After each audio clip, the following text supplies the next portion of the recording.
The other day riding into work, it was raining, and they just put new pavement down, so it's nice and slick. And I totally accidentally backed it into the last corner, turned it into the parking garage. About a week and a half ago, my wife and I were in New York City, and we stayed in Manhattan, and then we had to go to Brooklyn. A motorcycle coming our way with 2 regular headlights and 2 LED headlights. And I thought to myself, oh my gosh, that's a 1299. And I realized at that point how good 1299s sound from a pedestrian's point of view. You can't tell exactly what it sounds from on top of it because the pipes kind of go out and away, and how different it is from somebody that's actually on the bike.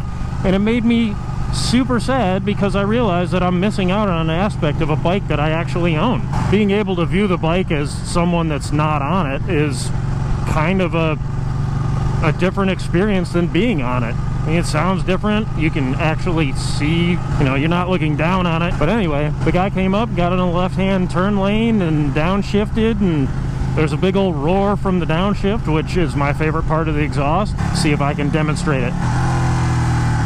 That. These brakes are so good. So I never actually get to hear exactly what my bike sounds like. They definitely sound different when you're near them instead of on them. I never get to see exactly what my bike looks like coming down the street. I mean, unless somebody else rides it past me, and that's going to be a rare occasion. I think I've only seen 2 other 1299s in the 2 years that I've had this thing, or year and a half that I've had this thing. Almost 2 full riding seasons now.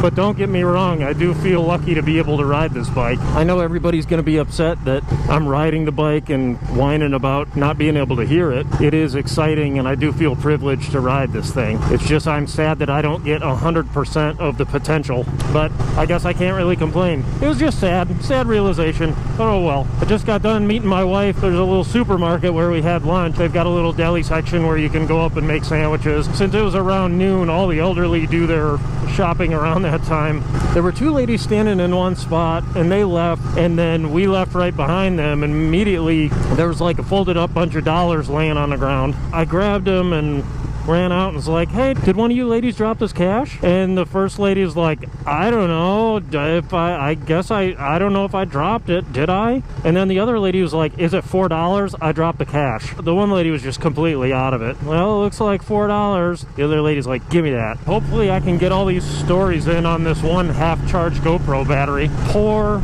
planning.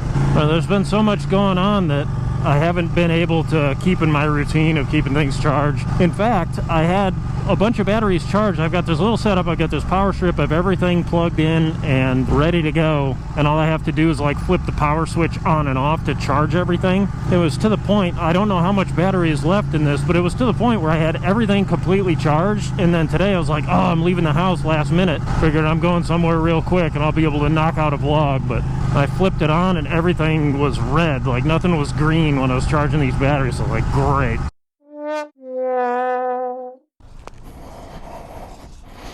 Ta-da! By the time I was done, my hands, my feet, and my ass were just killing me. Does your ass feel numb? Over the years, my ass has taken a pounding.